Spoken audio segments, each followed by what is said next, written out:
This is Mikko Maestro, and you're listening Wrestling with Entertainment. Hey, this is the troublemaker, Shannon Levangie, and you are listening to Wrestling with Entertainment. Hello, this is Kid Bandit, the protagonist of pro wrestling, and you're listening to Wrestling with Entertainment. Hello, and welcome to the show. It's Wrestling with Entertainment, bringing you the latest exclusive breaking news, previewing and reviewing the latest shows from WWE, AEW, New Japan every Saturday, and interviewing all your favorite wrestlers every Wednesday on YouTube and Castbox. Sponsored by Rogue Energy and Player One Coffee. I'm, of course, your host, James Shea, alongside Kaliko Yachts and Scooter Dust, who are not here at the moment. But it is still a great day for wrestling, because we are wrestling with the senpai in the streets, hentai in the streets, the protagonist of pro wrestling, Kid Bandit. Hello, how's it going? How are you, man? Alright, now I can talk about my voice because we started the podcast, which is completely gone because last night I was at the LA Dojo branch of New Japan, and I was able to attend a seminar with Rocky Romero, and it was there was a lot of yelling involved, and that's all I'll talk about about that. Alright. But what do you got coming up next? Right now, literally just got announced. I think 5 minutes ago, I will be at Effie's Big Gay Brunch Awesome. for in the collective in Dallas for Mania weekend. That is one of my I think that's my very first Mania weekend booking, which is Congratulations. amazing. Thank you. That's a ways from now. I do have a lot of other shows coming up between then. Um, Notably, I have BPW coming up on March. It might be so much easier if I just pulled out my list because I do not remember any of them from the top of my head because I have a lot of shows. And I admit that um, that is by design. I'm trying to get my name out there as much as possible. So please just keep an eye out and an ear out because you never know where Kid Bandit might get summoned next. Oh, absolutely. I mean, it's better to stay busy than just twiddling your thumbs. Yeah, and that's one of my ideas is get as much exposure as possible, and hopefully that leads to the right eyes seeing me and looking at me, and it will be a wonderful kind of future moving forward. And to keep up with, all these crazy dates that you have in your packed schedule, how can we find you on social media? On Twitter, that's the where I'm most active at is Kid Bandit Pro. Most of my socials, if not all, have the same ID, which is Kid Bandit Pro at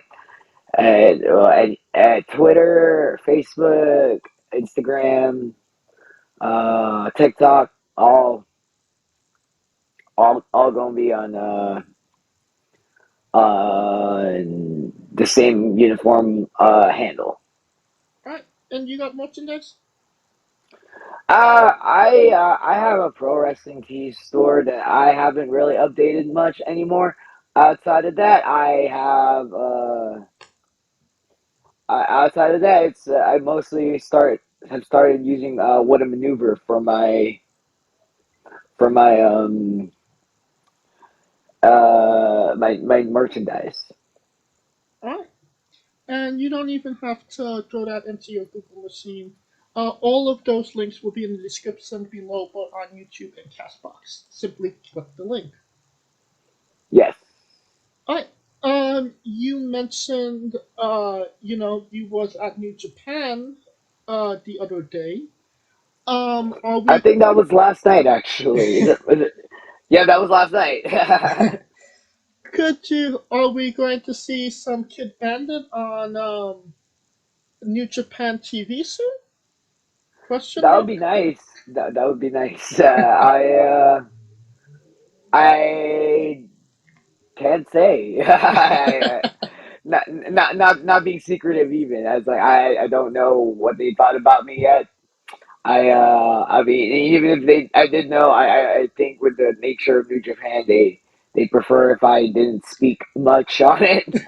But Oh yeah, no, I don't want to get you in trouble. that's Yeah. all. Like, yeah, no, right. I guess I could say that I don't know, like, 'cause that's the truth.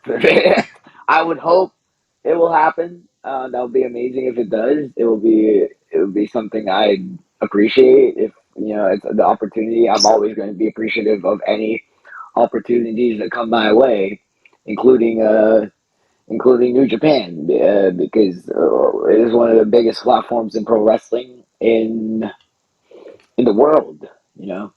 Oh yeah. Something you can talk about. I hope so. You recently had a match with Ho Ho Noon.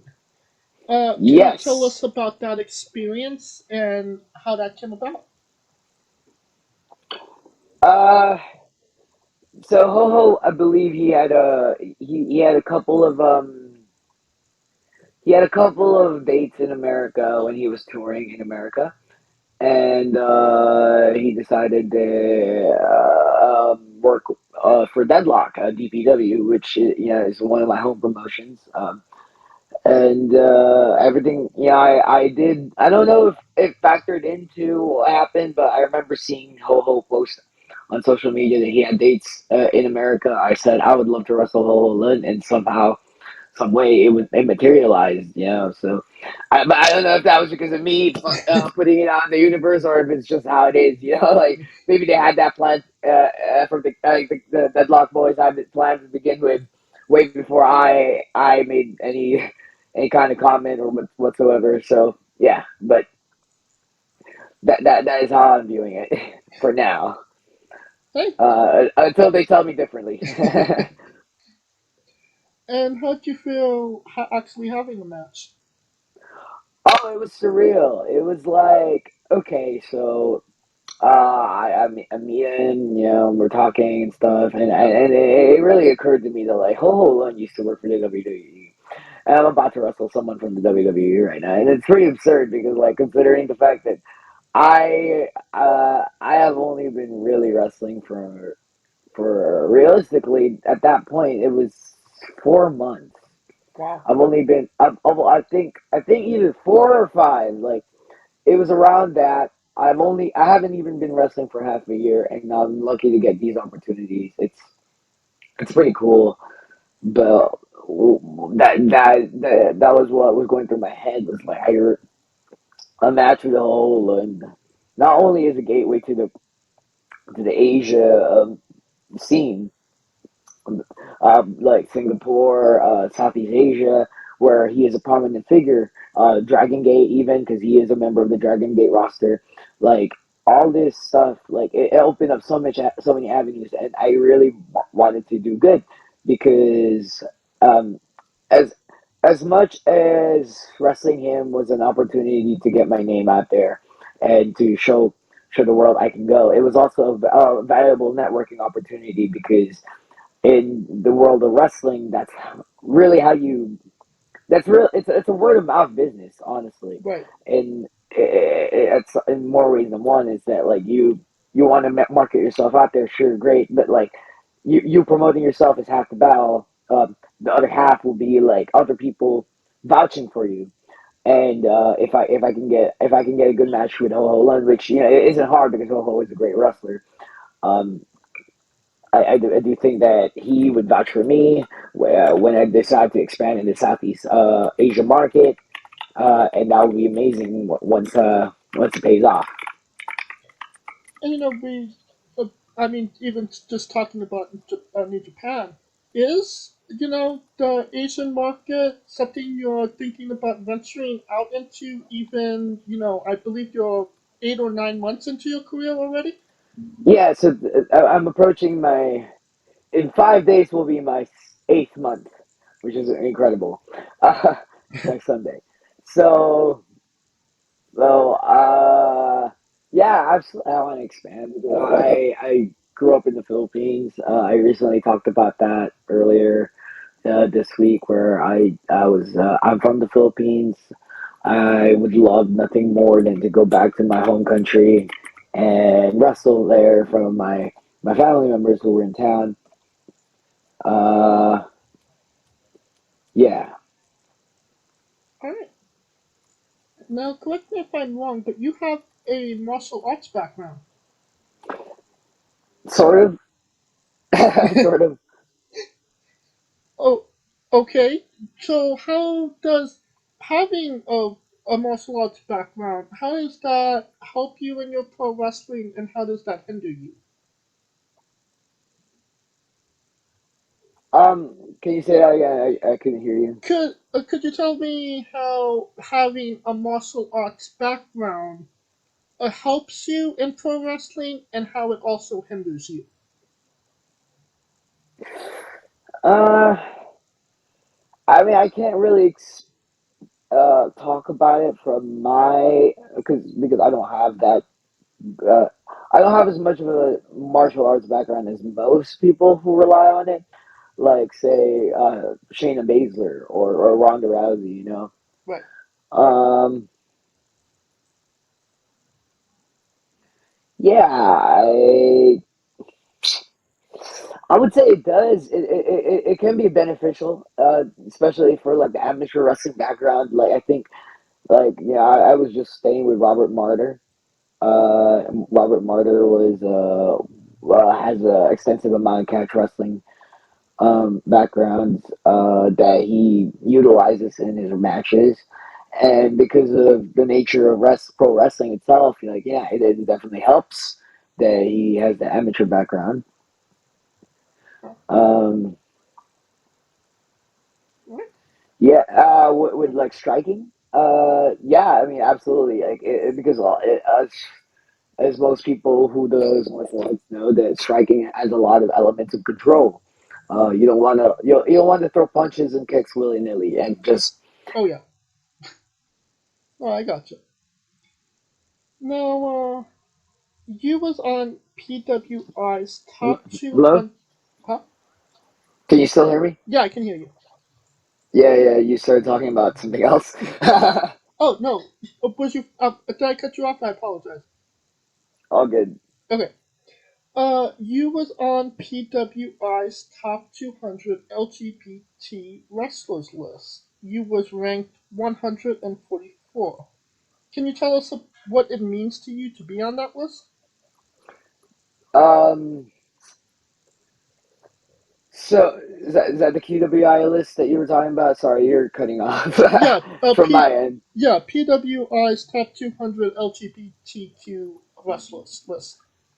So I was really impressed because when they made that list, I think I was literally 2 months into my career.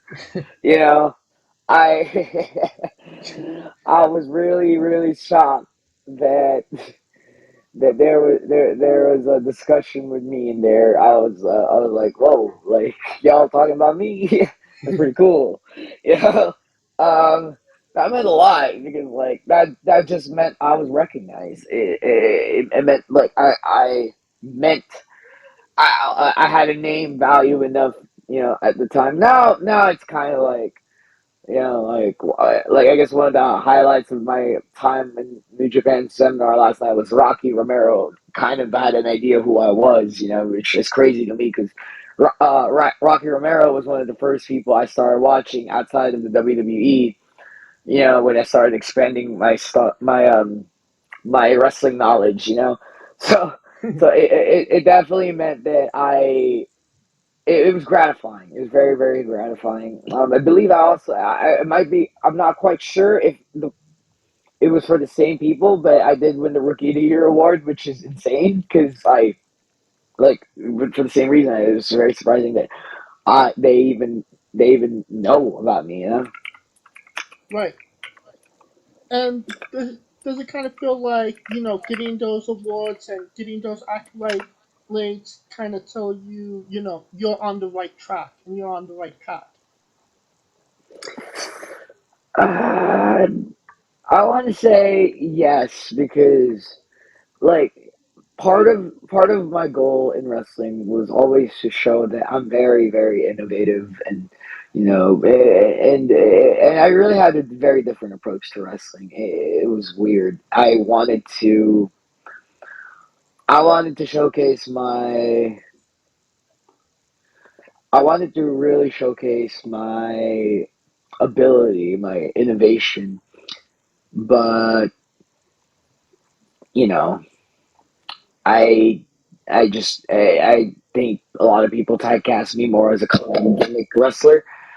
But at the end of the day, it's not about the moves you can do. It's about how you connect with people. That's what wrestling is. How you make them feel. And and yeah, I think that's what I did. I learned how to do that, and that's arguably one of the harder things to do in pro wrestling is to connect with the audience because I can do some pretty impressive stuff in the ring, but if the reaction I get for those specifically doesn't matter, then you know, No, I um, absolutely understand. yeah. It's hard. I think nobody really nobody really told me that. Like I mean they did, but like nobody expressed to me how hard it was. Right. And, even breaking the 150 2 months in, where do you maybe expect your name to be on the list this year?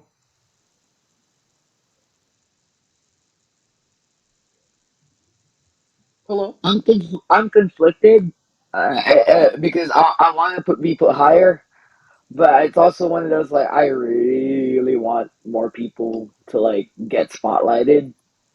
So I don't I am so insecure. I gotta be honest. I'm very insecure. So like if like I can't gas myself up and be like yeah I deserve to be number one. Like no, I mean I would love to work my way up there, but I'll never have the guts to say yeah I want to be number one. No, and you know what? I really, admire that, you're not just going to say, oh, top 10, number one. I would love to earn my way up there, but because of how insecure I am with my wrestling ability, just myself in general, like, yeah, I don't know. I'd love to to be number one, but I'll when I get there, I'll get there, and I'll do good, and I'll stay there. I'll earn my way there. I want people to talk about me as if I earned that spot, not because the problem is the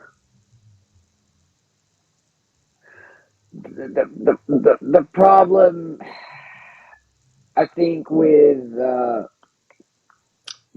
I'm sorry, because it's a little hard to express. Like I can't find the right words. It's like at the tip of my tongue. I got you. Uh, yeah. So it's like I want to show the world that I can go. Right. I want to show everybody that I'm Kid Bandit. I'm a great wrestler. I don't want to use my inexperience in the business as a crutch. I'm left and right. I'm trying to learn. I'll go to seminars as much as I can. I spend good money trying to further my craft because I want to be the best in the business, not just because I want to succeed in it, but because I love the business so much that I want to give back to it the best way how, and the best way I can do that is to just be the best version of myself to show that this isn't a joke, that Yeah. this is something that's important to people because it is like for some fans, including myself, like wrestling is everything. Wrestling is a lot of work, and who I am now, as Kid Bandit, I think I feel like I get opportunities upon opportunities because I blew up online. Uh, not necessarily because I'm good. So I make that conscious effort to improve my craft, like always, to always improve my craft because I don't want to be put in that position where everyone thinks Kid Bandit's only here because they're popular on Twitter or they're the talk of the town, they're a flavor of the month wrestler. I don't want to be that.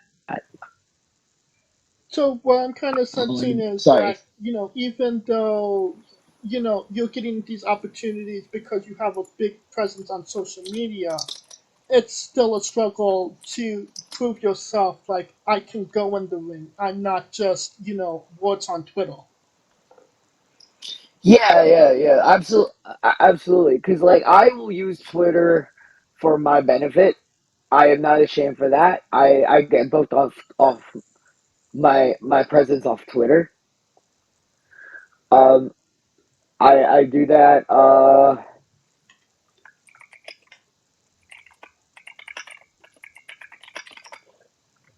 Hold on one second. Sorry. So yeah. I will absolutely use Twitter for my benefit. I get. Hello?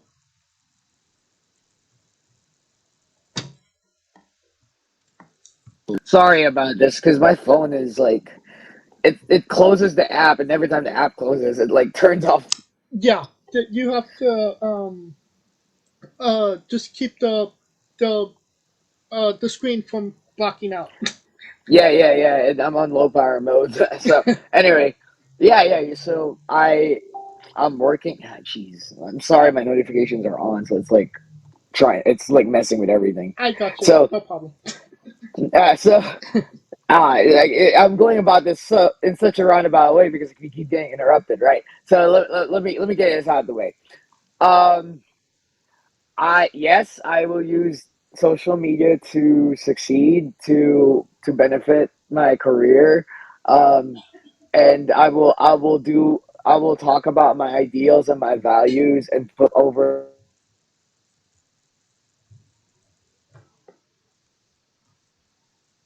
it makes them feel the same way that it makes me feel.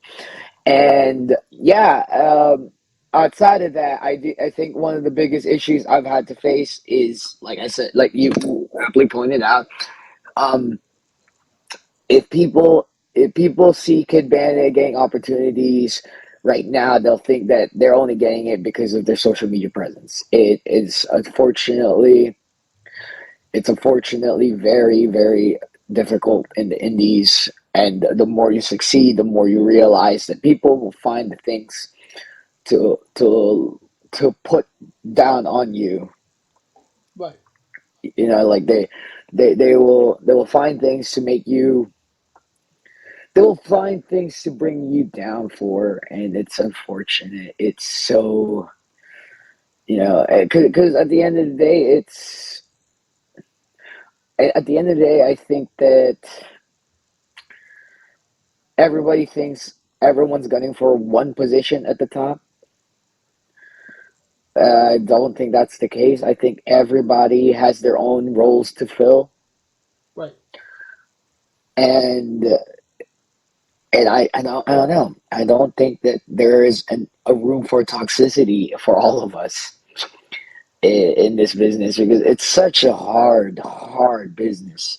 It's such a hard industry, and I think we'd all do. I think we'd all benefit.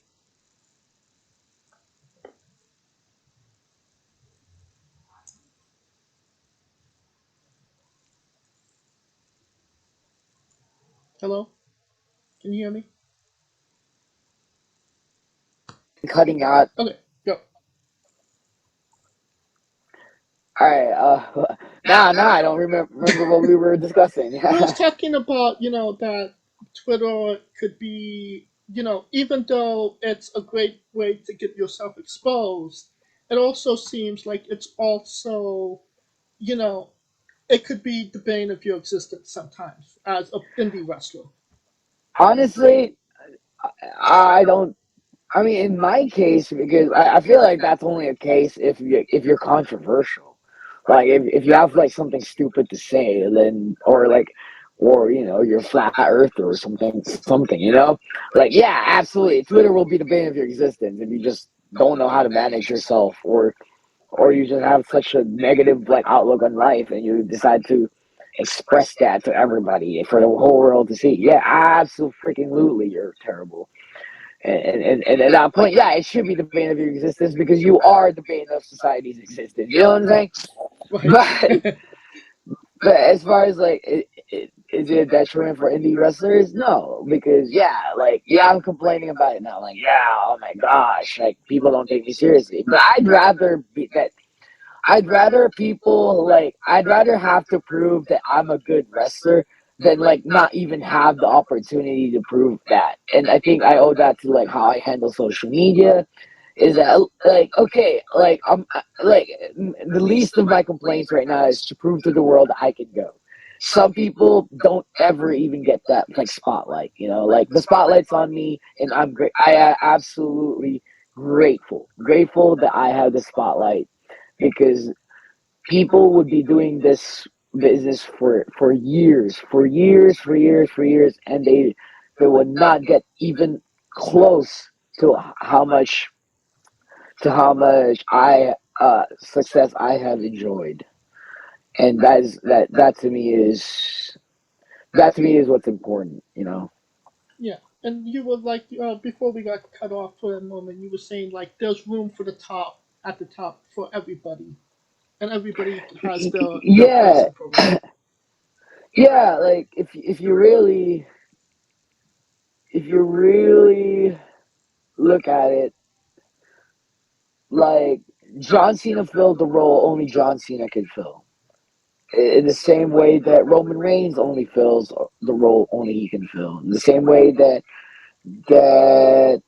Kid Bandit will fulfill whatever role uh we could fulfill. Like Right. that. That's just the nature of wrestling, because every performer ends up every performer ends up having their own audience that only they can reach. Like, yes, at the end of the day, the universal language that all wrestling fans have is ultimately pro wrestling.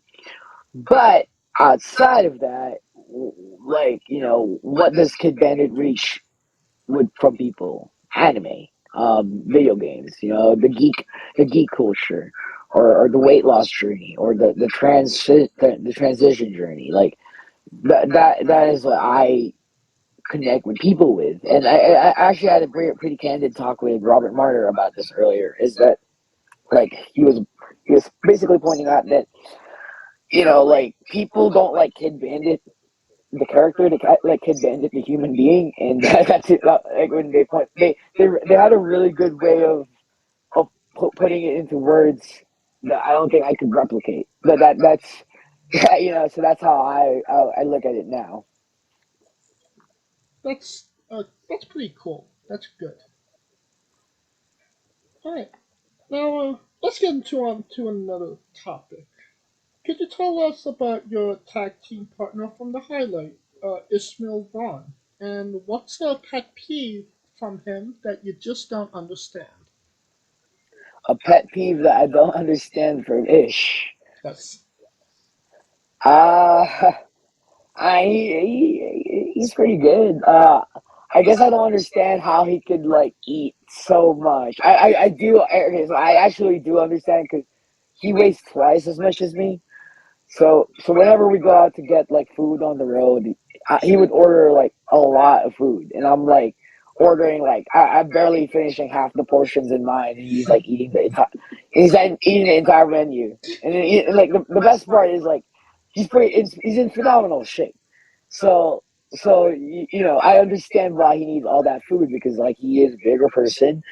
But like every time we're on the road, like we go to like a drive through, it's like, oh my god, this homeboy just ordered the entire menu. And the best part is they finish their food before I finish my food too. So I'm like, what the hell? All right. It was a kind of, you know, a little was it significant having him in your second ever AEW dark match? Because the first one was with not tag team partner Dean Alexander. Oh, Dean's an awesome tag team partner. Yeah, like Dean Alexander is from the Nightmare Factory, so I was really happy to. Yeah, he was still family. Okay, still Like we comfortable. were from the same school. Yeah, I was really comfortable with Dean. He main events all the Nightmare Factory showcases. So so he's there. He's there. But having Ish definitely helped because he is my friend. We've got brought into the system together as in pro wrestling. Our journeys, I'll say this right now. I think that Ish is such a talented and larger than life individual in a very different way that Kid Bandit is. And eventually our paths will diverge into different directions and not necessarily a path I can follow. Not because I don't want to, but because I can't. Because the way I see it, the people that Ishmael appeals to aren't necessarily going to be the same fans that appeal or that could. Kid? So Yep. with that in mind, I think that you know Ish. He's a star. He's a world champ in the making. For someone who we debuted in the same day. I debuted before him by basically 5 minutes ahead of him, or like 10 minutes ahead of him, because like my match was literally right before his debut match, and Some twins hold that against each other, so it is a significant thing. nah, I About honestly, 10 minutes. like we were talking too, is that like this isn't a knock on anybody from the other camps at the Nightmare Factory because everyone that goes through that school is getting trained by the best. But I'm going to say I am really proud of my brothers from the camp that I was in because everyone in that camp could have feasibly main evented the main event. We had an all-star like lineup: Brandon Gore, JDX, me, Trevor Outlaw, Sweet Cheeks, Joey Silver, Ishmael Vaughn. Uh, any one of us, even AK and Raiden, Steven, or sorry, Michael, any one of them could have been in the main event of the show, but it went to Brandon, and that's fine because like we all agree that like he's really good, but it's a nice case. Like it's just the matches that we got put in up for the showcase were perfect. Trevor was like the best dance partner I could have asked for, and I assume Ish feels the same way about JDX. Uh, Ish definitely has a career. He has a he talks about how he has 6 degrees, collegiate degrees, but like that's not a gimmick. That's a legitimate fact that he did go to college. He's a very well educated man that's also a freak athlete. A freak athlete, fun story. We went to the Nightmare Factory and ran into some NFL combine draftees who are working for the like we're working towards the combine because like they're prospects. They're hopefuls that Yeah.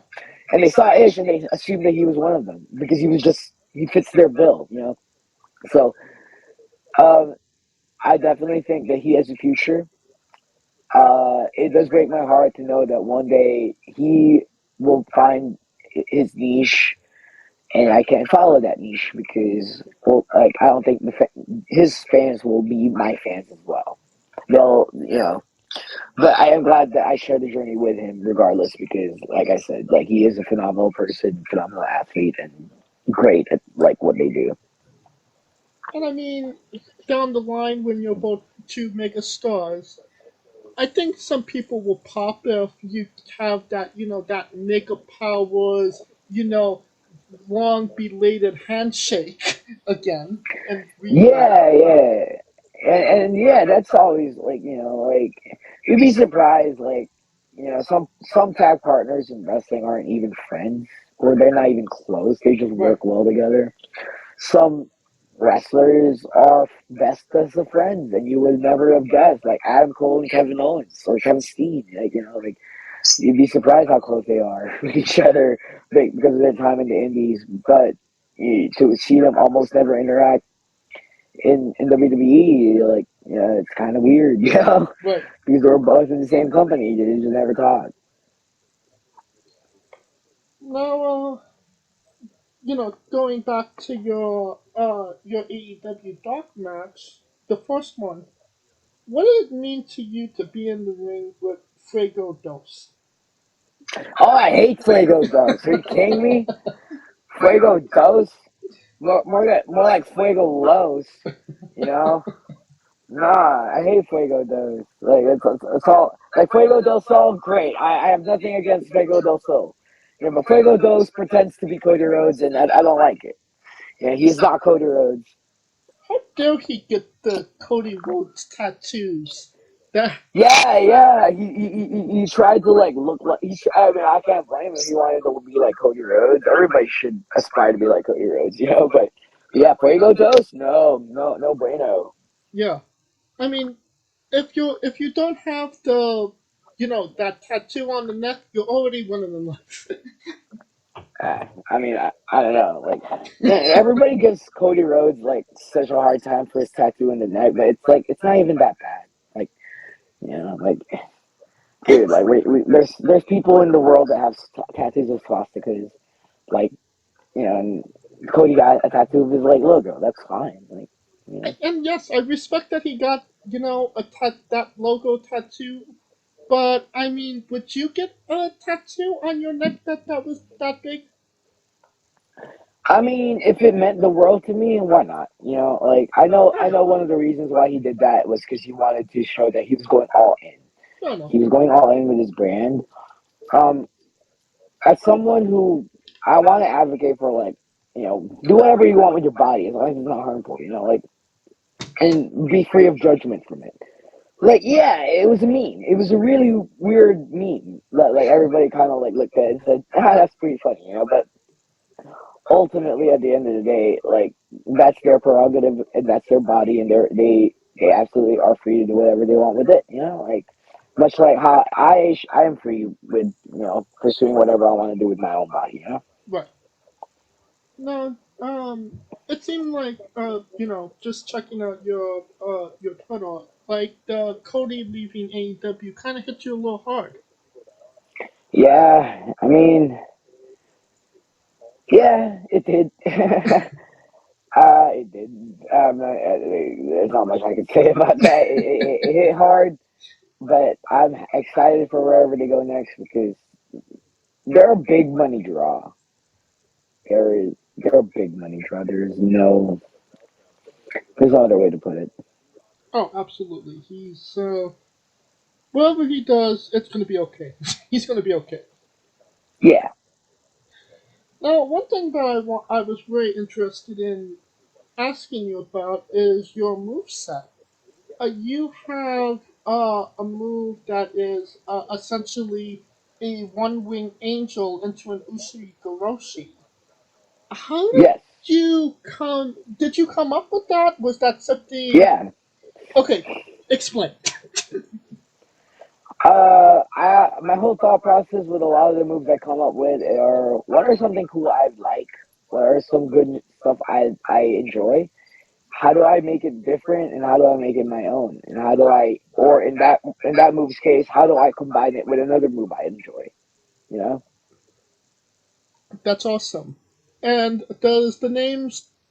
Do you come up with the names first and then fit the move to it, or do you do the move and then Move say, okay, first.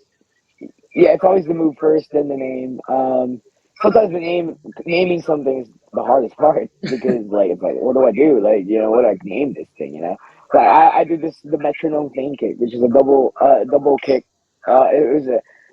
It's through the ropes leg lariat into 619 tiger feint kick, and it's one of those like like what do I name this move? Like it took me months and several name iterations before I finally settled to metronome. So it's like okay, you know.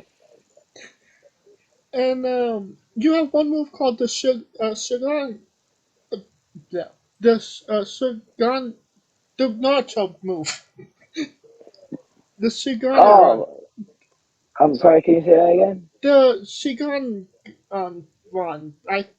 I'm sorry, I'm getting tongue twisted on this one. The Naruto move with the ball, Oh, Rasengan. Rasengan. Thank you. Yes, yes, yeah. That's actually my finisher. One of them. Yeah, yeah, yeah. That was actually just like that was pretty simple. That's just a phenomenal forearm, but instead of the forearm, I do a palm strike, and then the only like, because that's what Naruto does in the anime. He just Yeah, it's essentially a palm strike. So I'm like, hey, that's my move. It fits my character. I could do it. It's relatively simple. Like, why not? You know, yeah, I absolutely. could I could basically do it to everybody. And when you do a Phoenix Plus as well, and all those moves, the high risk moves. There's a certain like, how did I know I could do that when I did it? When did you know like you could do a move like that? I had QT Marshall as a teacher, and QT Marshall's whole philosophy was like he could do every move in the world, and I'm lucky that he is one of my coaches. That is essentially it, you know. And he is so underrated. People look at him and they think, "Wow, like they're nobody." No, you don't understand. QT is an incredible athlete. And you just be he would surprise you if you once you train under him. He like because I think a lot of people have this assumption that the way he trains people is like super specific. It's not. If you want to be a flippy and terrific wrestler, he will get you there. If you want to be a technician, they will get you there. If you want to be a power wrestler, he will get you there. And that's why I cannot recommend the Nightmare Factory enough for people who are pursuing to elevate their wrestling careers. You gotta go. You gotta at least consider going to the Nightmare Factory because not only will it elevate your stock like it did for me, it will get it will get the right eyes on you. Like it, yeah. Like they say, it's not affiliated with AEW, like but let's be honest. You see a lot of my peers on AEW television. Julia Hart is like one of our alumni. She was in the Right. second camp, and now she is a member of the Varsity Blondes, and she's on. She's consistently being used in television. You know, Anna let's see, Jay, the Luke. Renegade Twins. Yeah, Anna Jay. So I believe they kind of came before Cody's association with the school when the school was One Fall Power Factory. Okay. But it worked out for them anyway. You know, it did because now they're consistently being used on TV. Uh, and it's incredible that like it's just incredible. It's an incredible facility with incredible trainers and even better people. I cannot I cannot talk about I cannot talk enough about how it's just beneficial for you to be part of that. All right. Now, you probably have one some of the best hair in pro wrestling today. Uh, Oh, it's actually thank what kind of hair products do you use? just conditioner and hairspray. It kind of naturally grows this way, and I haven't really cut it. I haven't really styled it in a while, so it hasn't been very cooperative is the right word lately. So it's just not you basically you just wake up and you look like that. Is what you do. No, absolutely not. I still have to style it, but like some days I do wake up like that, and I'm grateful when I do. Those are the good hair days. Yep. Now, you are the protagonist of pro wrestling. What are you antagonistic about? Can you elaborate? What is something that you could be antagonistic about? More things I'm against. Is that what you're asking? Yes, like if you're the protagonist of wrestling, what are you the antagonist of? Honestly, This is more of a long-winded answer, so I'll try to shorten it as much as possible. Like, No. If you there, want to do it the long way, well, I'm fine with that. yeah, no, it's fine. It's like in the world of professional wrestling, usually the lines get blurred on what like in real life stuff, like transphobia, homophobia, fat body shaming, all that stuff, and a lot of wrestlers think that it's cool. Not just wrestlers, but promoters and members of the community, pro wrestling community. They see these taboo subjects and they think, well, let's make a story out of it. Let's talk about it. Let's try to make this entertaining. And there absolutely is a tactful way to approach these things without like offending people. And I'm not saying like, oh, well, people should just stop being offended because like, who are we? Who are we to dictate as a society what people should be and should not feel offense to? Like that's an individual's prerogative. And if you just avoid trying to be controversial, then you'll be fine. So I guess I'm the antagonist of controversy because I hate controversy. I hate people who use wrestling and use it as their personal playground to be a degenerate. It's unfortunate, but it's very commonplace because of the nature of what we do. It's basically showbiz. It's more showbiz than it is athletics. Right. It's a show. It's a performance, and a lot of people forget that. Um, and in our industry, it's definitely one of the toughest things to do. Is just to like get your name out there. And there's a lot of backstage politicking. There's a lot of like cutthroat. It's a very cutthroat industry. So and I hate that because I was trained by people who um who permeated the culture that we should uplift each other, and that's what I want to uphold. So that's what I and at the end of the day, it ties back to what I said earlier about like we all as performers, every one of us have a different role to fill.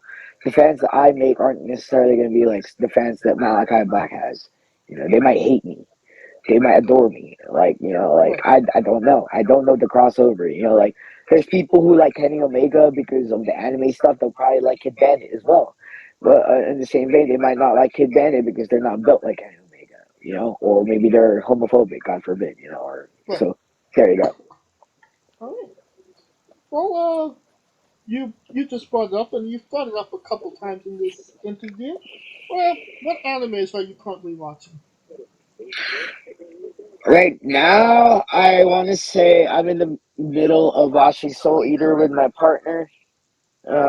Not quite watching it, just having it in the background. Yeah, that's it. They just recently told me that Fire Force is a prequel to Soul Eater, so I thought that was pretty cool because I never made that connection earlier. So now that it's connected, it's pretty cool. Oh yeah, it's definitely connected. It's from the first time I ever watched Fire Force. I was like, this anime styling looks vaguely familiar, and then it hit me. It was Solito. Yeah. But I didn't know that because like I've seen it before where like the creators of a show create a new anime and it's like, oh well, they're not connected at all. There might be big references here and there, but Yeah, there's a couple cool references in anime from two other animes. I mean, in that time I got reincarnated as a slime, they used the Khmer wave. yeah. But that I think that's more of a It's I a think that's parody more thing. of a cheat. Yeah, I think that's more of a cheeky reference to Dragon Yes. Ball. I don't think Akira Toriyama like. No, no. I think yeah, he gave. I think they gave them the permission, but I don't know if like he's like yeah. By the way, that show is part of the Dragon Ball Z universe. No, no, no, no. It's kind of funny how, obviously most of all anime fans come from seeing Dragon Ball first, and now Dragon Ball is kind of, is getting parodied by other animes. Uh, I don't know. Like I said, it's I like to think of it like pro wrestling. Uh, I don't even watch a lot of the mainstream animes until after they stop being mainstream. Not because I want to be a hipster, but because like I prefer watching it. I have my own set schedule about how I go about anime, right? Like I want to watch this first and then this first. I don't want to go watch something just because everyone's watching it, and I think it goes back to what I said about pro wrestling. It's like every person in wrestling has their role to fill, and some people might enjoy one person, and then they might enjoy the next person because of some aspects that they share with the first person. So I feel like in Dragon Ball's case, what I've noticed that the people that like Dragon Ball Z a lot are the people who have that nostalgia appeal. The Right. people that grew up watching it and they still keep watching it. And that's absolutely okay. But I understand like the appeal of like other animes too, because like Dragon Ball Z doesn't really have a lot of females, women. So like a woman might not be able to connect to Dragon Ball Z as much as they would with like another anime, like say Sailor Moon. Right.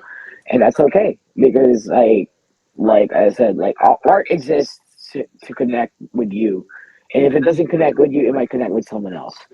And if it connects with someone else, who are you to like, invalidate the existence of one because it doesn't appeal to you? Yeah, absolutely. Now, what does cosplay do for you personally, and what are some ideas you have coming up? I can't get into details of the ideas because I do like surprising people, you know. Um, but it definitely helped me get out of my shell. It helped me find stuff about myself that I would have been otherwise afraid to embrace. And yeah, Okay.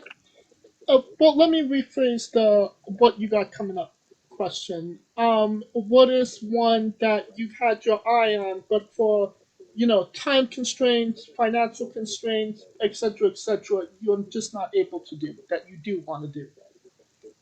I want to cosplay Master Chief, like Ooh, from Halo. Like, but like it can't be just like a Walmart costume. It I has got you. to be like the full on Master Chief, like official, suit of armor. Yes. And obviously because of the financial constraints regarding such an expensive, exaggerated cosplay, it might happen. If I get signed by a big federation, that's probably one of going to be my first purchases. All right. Well, I love the commitment that you're not, you just don't do it half-ass. You want to go the full distance. Yeah, especially because like I already have the Master Chief helmet from Walmart. I already have the Master Chief costume from Walmart. I now want the real thing. And I admire that for sure. All right. On to a controversial subject. Pineapple on pizza. What's your stance?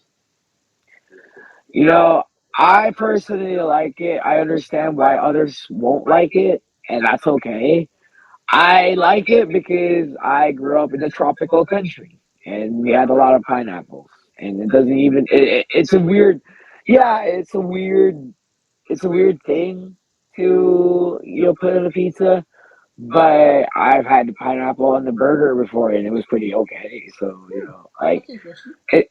Yeah, it's one of those things that you don't knock it until you try it, and if you try it and you don't like it, don't like don't harp on other people for enjoying it because it's not because like I said earlier, just because you don't like it doesn't mean you have to make other people feel less for liking what you don't like. What's your spirit Pokemon? Porygon Z. All right. Weirdest question you'll ever be asked on a wrestling podcast.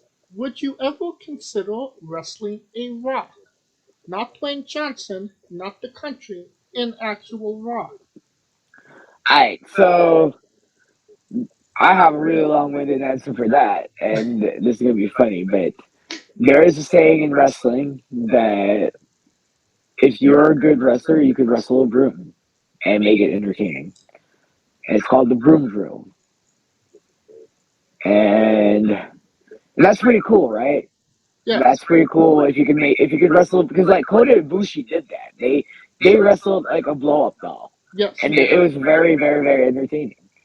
So it's like okay, and that really showcases like the entertainment aspect of what we do. It's like there's no athleticism. Like, yeah, you can be athletic about wrestling a broom, but at the end of the day, like you're wrestling a broom, you have to be funny about it. you know. Yeah. So or you have to tell a story about it, like so.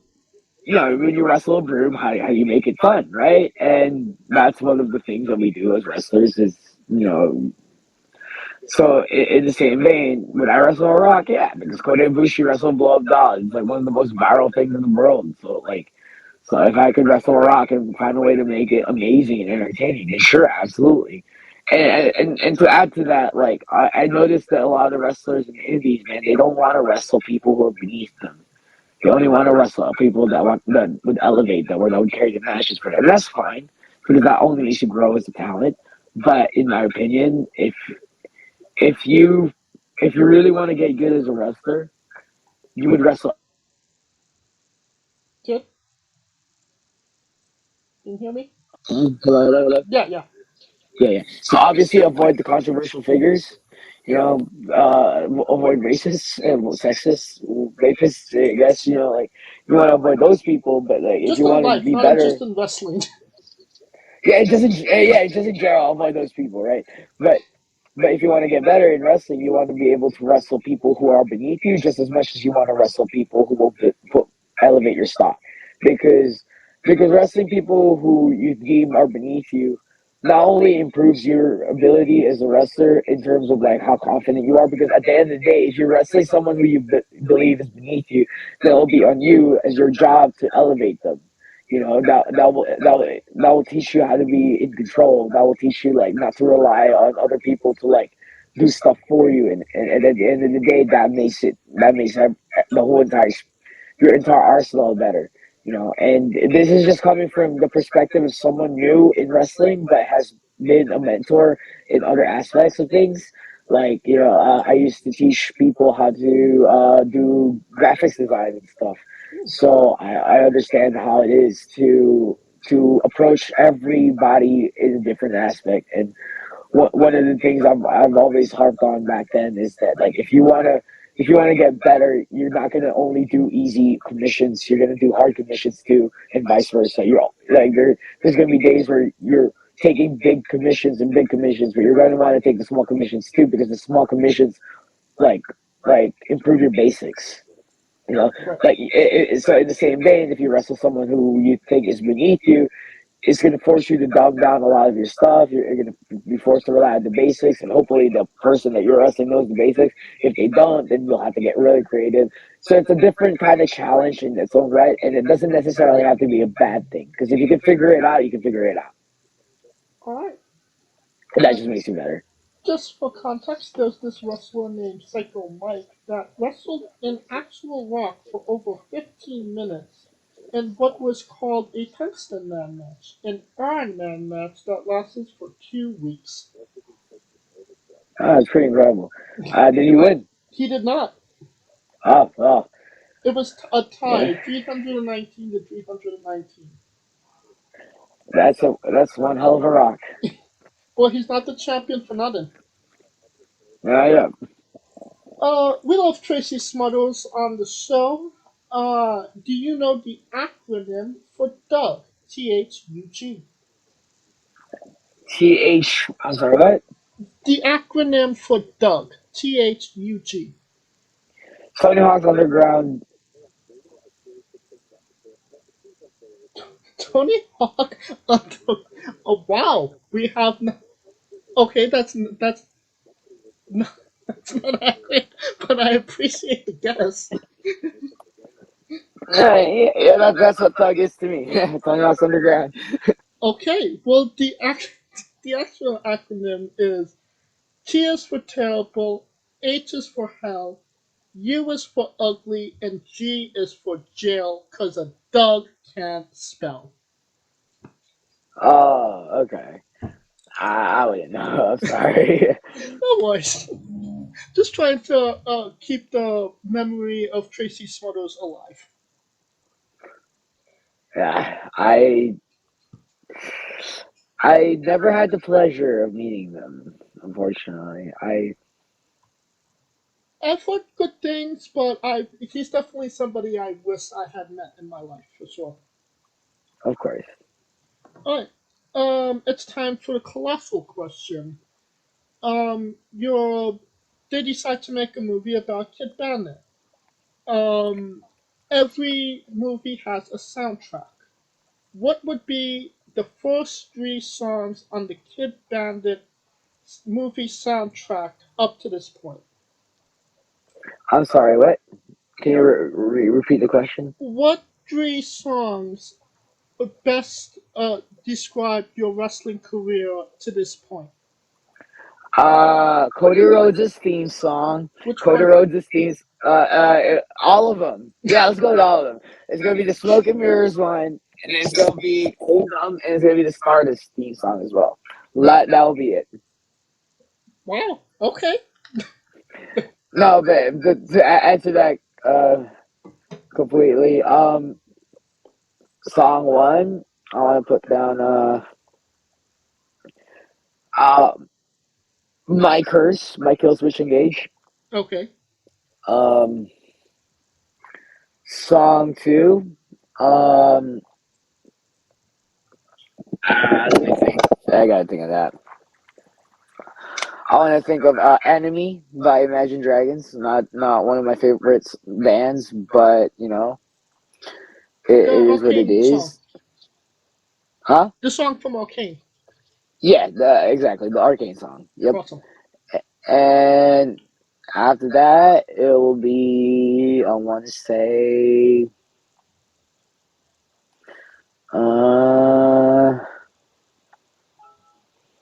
I don't know. I don't really listen to, I guess, Real Big Fish. Uh, Real Big Fish's Sellout. All right. Now you got three solid picks there. Do you lock it in? Yep.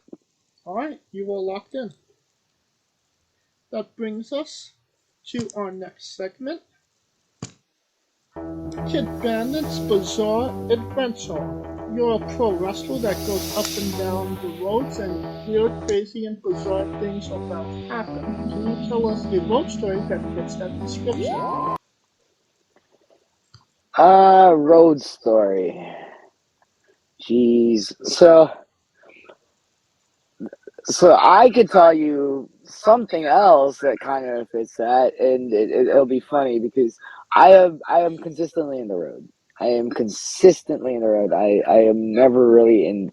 In the 7 months I have been wrestling, had an I've had a I have had opportunities to wrestle in other states every single month.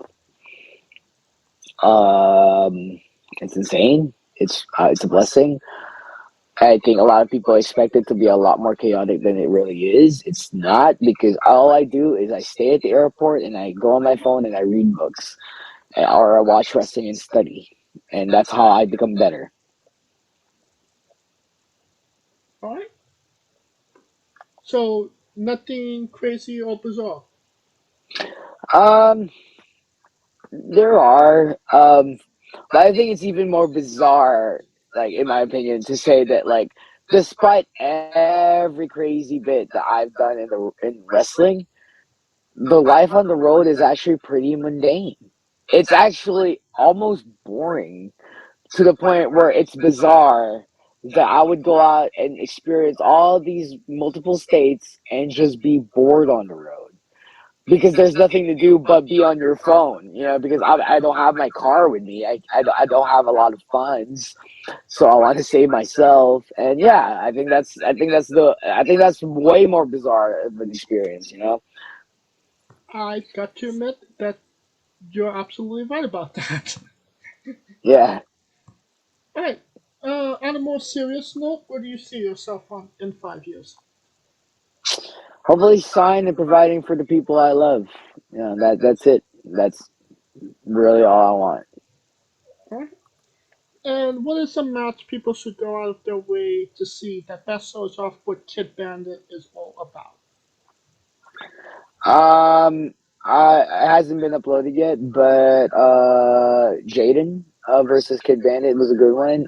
Chris Crunk versus Kid Bandit is a good one, and I recently wrestled Martyr on Saturday. That one is not up yet, but it's gonna be up soon.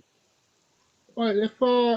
whenever I'll keep an eye out for those, and I can always update the video with a link to those if they're on YouTube. Of course, thank you. Alright, and since we're nearing the conclusion of this interview, we are wrestling with the 8 questions of doom. This is our speed round, our bonus round, the round where we see who you really are. Are you ready? Yes. Excluding yourself, greatest wrestler of all time. Cody Rhodes. Worst wrestler of all time. None. None. Because anybody who bumps in that ring deserves respect.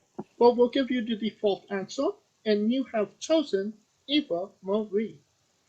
No, no, because I've met them and they're actually very sweet, and I hate that. I hate how people like judge her based off her wrestling ability. Like there's so much that they offer like let's talk about like wrestling real quick, right? Sorry to like ruin the whole speed round, but Eva Marie made people talk about wrestling. Like she was a commodity. Like she garnered a reaction, and at the end of the day, that's better than like, oh my gosh, like here's someone that did a 630 on like chairs and nobody cared, like because it was just they're a charisma void. Whereas Eva Marie has like okay, like in a purely technical aspect, yeah, shit, they probably never had a good match. But the fact that they had people talking about them left and right about how terrible they are, they're a heel. They did their job in the wrestling industry where every heel gets venerated for being a good heel. To the point nobody wants to boo heels if they're doing a good job. But then you get like Eva Marie and everyone's just like, oh yeah, I hate Eva Marie. Like Good? Yeah. yeah, I'm here. So, just for context, we just she became the default answer because we've had multiple people actually have her name as worst wrestler. So that's kind of where she became the default answer. There was somebody before Yeah. her, but out of respect to him because he was dealing with some health issues, we retired his name, and she was the second. That's fine. I don't care what other people say, you know? Like that's my opinion. All right. Your main event in WrestleMania for the World Championship. Who is your opponent? Cody Rhodes. If you could come out to anyone's entrance music, past or present, who would it be? Batista. Huh, you threw me off with that one. Yeah. Finish the sentence. Kayfabe is.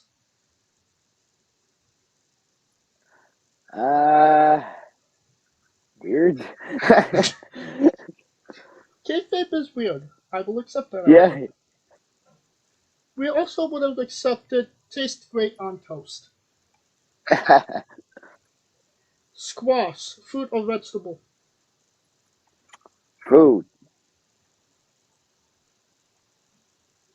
You said food? Yes. Okay. It is technically food, yes, correct. Yeah. Can't go wrong with the safe answer. New Japan wrestler Taichi, his ring gear gets smaller every year, revealing more of himself to the world. My question, what is the appropriate trunks to butt cheek ratio for ring gear? Whatever a person is comfortable with showing their own personal body. And that's their prerogative. Alright. And the last question, the main event, the thing everybody wants to know. Have you ever had a conversation with a stranger in a supermarket about Darby Allin?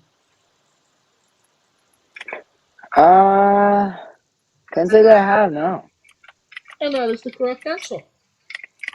Yeah. That will conclude this interview. Thank you so much for coming on and doing this with me. Of course. I had a lot of fun. It was I apologize for the technical issues, but it was fun. Oh, no worries. I'm just glad for the first time it wasn't my problems that were the technical side. Yeah, that's on me. I Oh, apologize. no worries. We've had worse that were on our end. Could you tell the people once again where we can find all things Kid Bandit? Should be all in uniform under Kid Bandit Pro at everything. And merchandise?